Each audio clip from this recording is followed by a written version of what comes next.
Okay, everybody, hello, welcome to Doc'sWorld, and today I am sharing with you a very interesting article called, let's see, what is this? Human technology. Apocalypse Beer, how to ferment anything.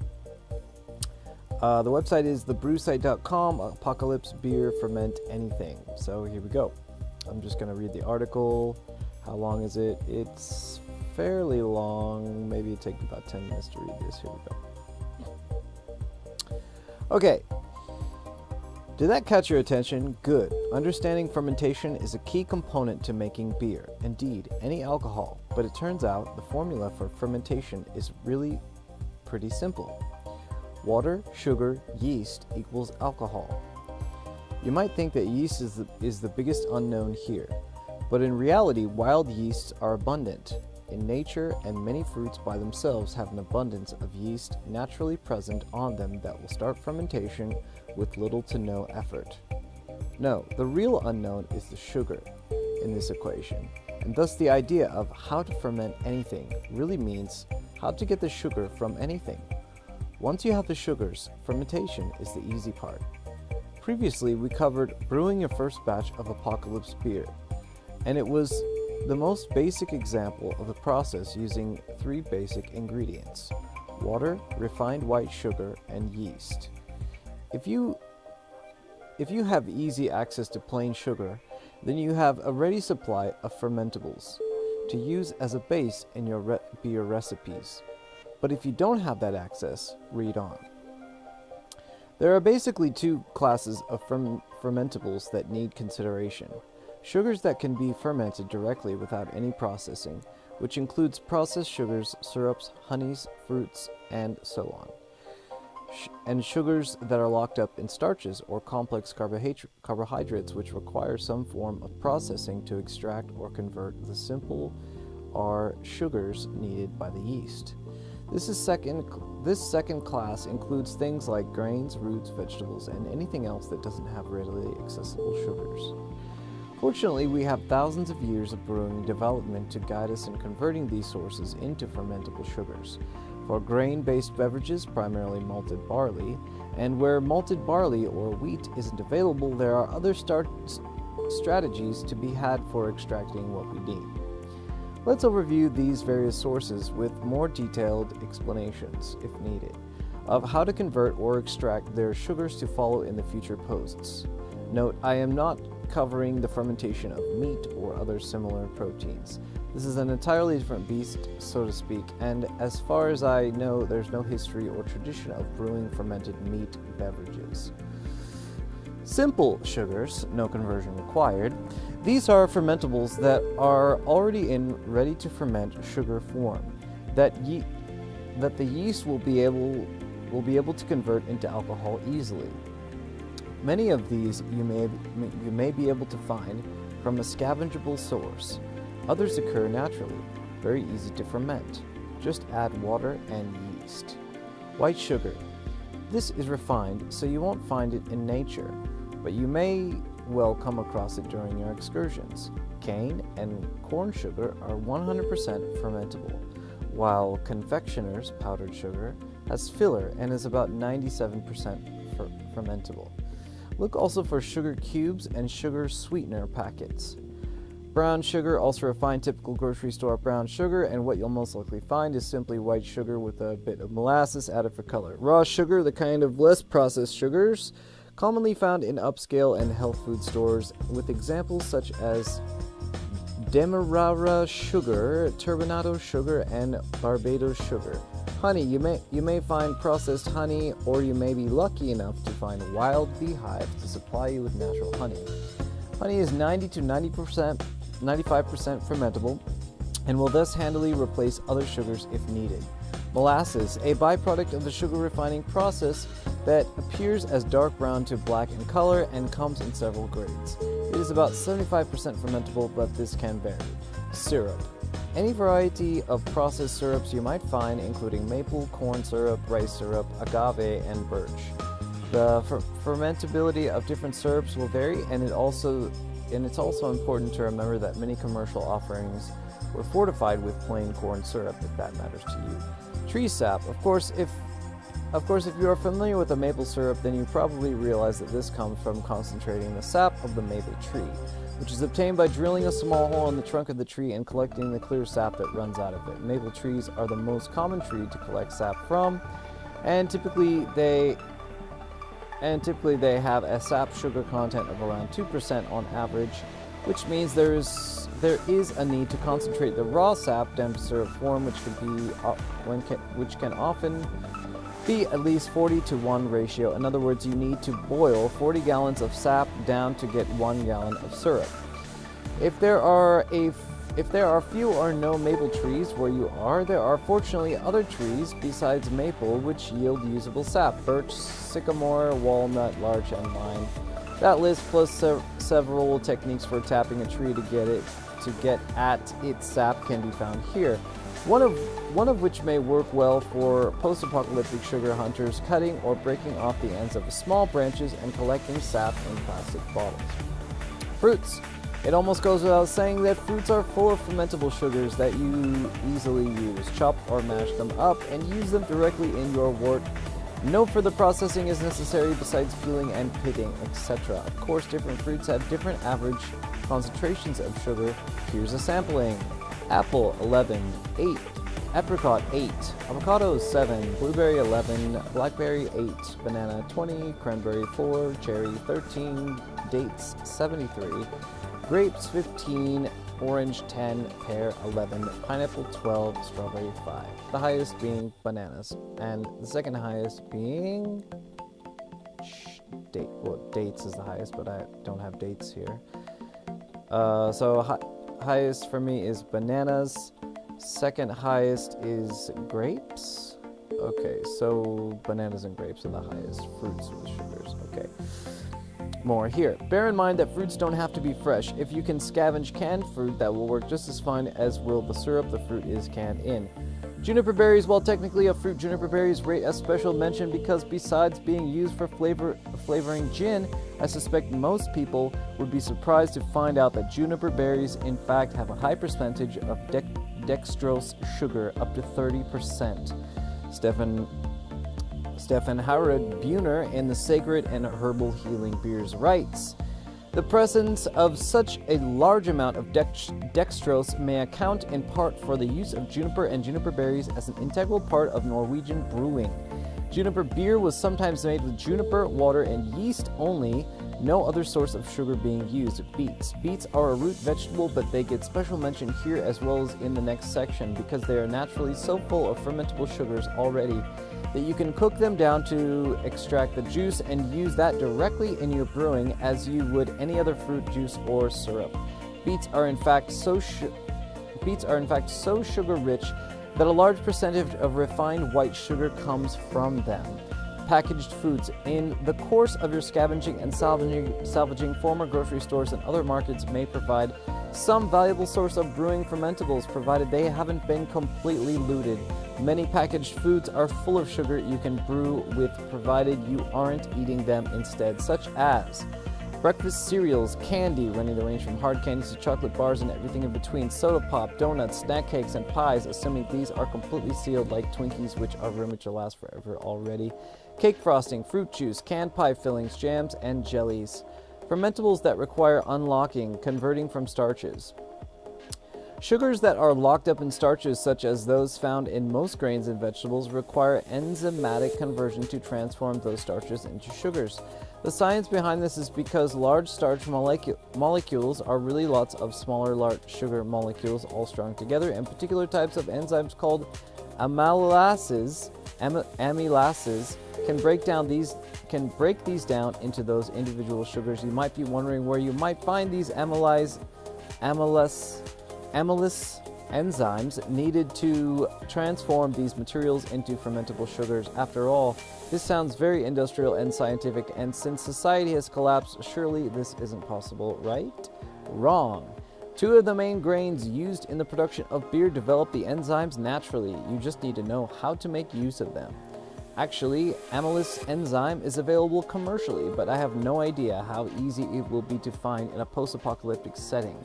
Of course, you could raid your local homebrew supply store before the looters get there and take any and all enzyme you can find. Grains, barley and wheat. These are the two traditional staple grains used in brewing and the primary source of fermentables in beer. Of course, the grains themselves aren't simply thrown into a kettle of water and cooked. You'll get hot cereal. Instead, there is a two-stage process required to extract the enzymes and then the sugars from them. 1. Malting. The raw grains are first germinated or sprouted by soaking in water and then keeping moist. This causes the grain to start producing the necessary enzymes that will be needed in the later steps. Once the grains have sprouted just enough, typically the sprouted part, or acrospire, is as long as the grain itself, if not a little shorter. The process is stopped by drying or kilning the grain. There is a good, if a bit technical, article on malting here that will get you started. The resulting malted grains should have the proper levels of enzymes that will convert their starches to sugars during the next stage, mashing. 2. Mashing. The malted grain is crushed and soaked in hot water. 150 degrees Fahrenheit is a good target for at least 1 hour. The resulting liquid is rinsed into the brew kettle and boiled. What's happening is the hot water has activated the enzymes formed during malting, and they are converting the grain starches into sugars, giving us the fermentables we need to make beer. It gets better. Barley and wheat have a special place in brewing because they already naturally have enough enzymes to perform the starch to sugar conversion, while other grains may not, and in fact, these malts are usually also able to convert the starches from other types of grains and other starchy sources too, up to a point. This will prove incredibly useful when you are working with the following materials which may otherwise be inaccessible to you for brewing. Grains, other. Any variety of almost halfway through this article, by the way. Any variety of grain can be combined with malted barley and or malted wheat in the mash hot water bath to take advantage of the enzymes present in the malt to convert the various starches to sugars: rye, oats, rice, corn, sorghum, millet, quinoa, amaranth, and so on. Many of these grains need to be cooked in boiling water prior to being added to the mash to gelatinize them, which makes them open up their starches to the conversion process.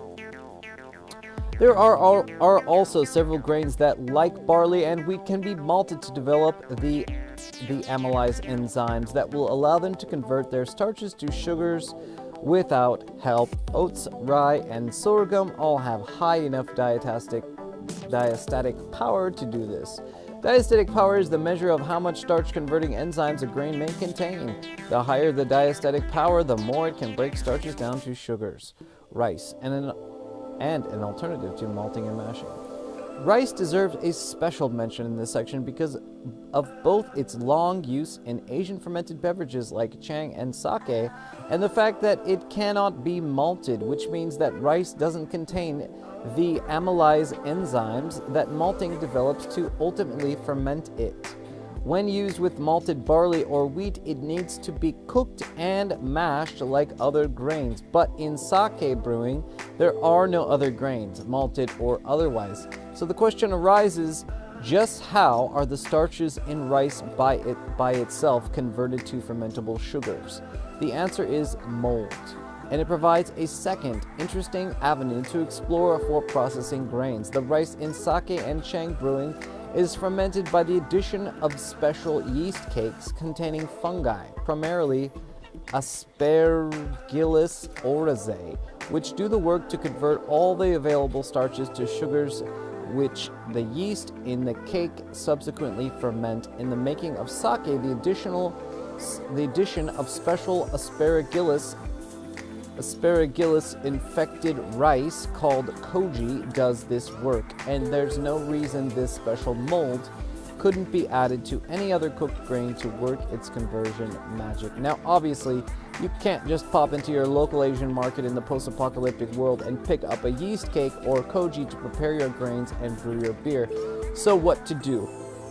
Fortunately, there is a natural source of aspergillus fungi, which you can use here, ginger root. Here's Buhner again. The simple addition of crushed ginger root to any cooked starchy grain will result in starch conversion and the subsequent growth of Saccharomyces yeast and the beginning of fermentation. This will be a slower process, days rather than hours, for mashing. Though this evens out more if you count time for malting.